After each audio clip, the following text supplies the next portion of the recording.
Spurs and Brighton, I mean, in some sense, similar stories of late in that both flirted with the top four for a while in the past couple of seasons, but now struggling a bit this campaign. I guess it shows how much every season, every club has to just run faster just to stand still in this division.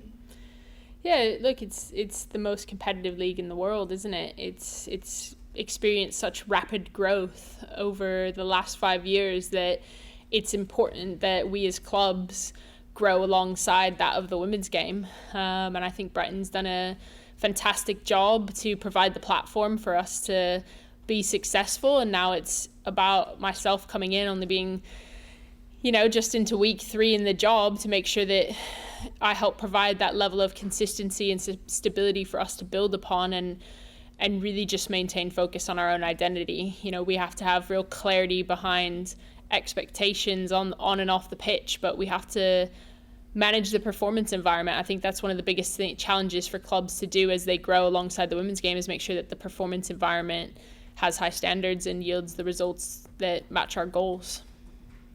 You mentioned it's just your 3rd week, but you've had a free week. How important has that been to develop stuff, get to know the players perhaps a little more?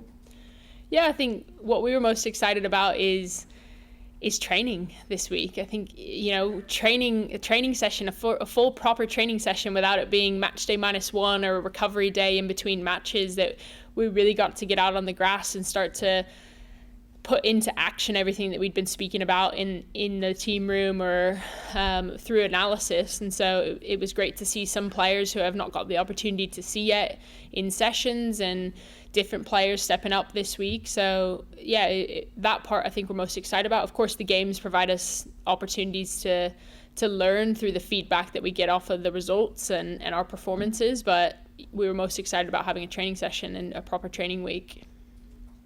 It's also everyone's dream, isn't it, to play at a stadium like the Tottenham Stadium. It'll give them a boost, but I imagine your players too. Will it work for both sides? Yeah, of course it will. I think sometimes playing in front of crowds that you don't normally play in front of, or in such stadiums, the adrenaline will be there. You look at playing in an FA Cup semi-final against Manchester United a couple weekends back. It has a different element about the game, and I know one thing's for certain, that this group rises to the occasion in terms of playing against top teams in that caliber. So we'll be focused on managing the occasion and managing key moments in the game. 5 more matches, Melissa, 3 at home. Do you feel very much it's still in your control, that you're still in control of your own destiny, perhaps? Yeah, we always are.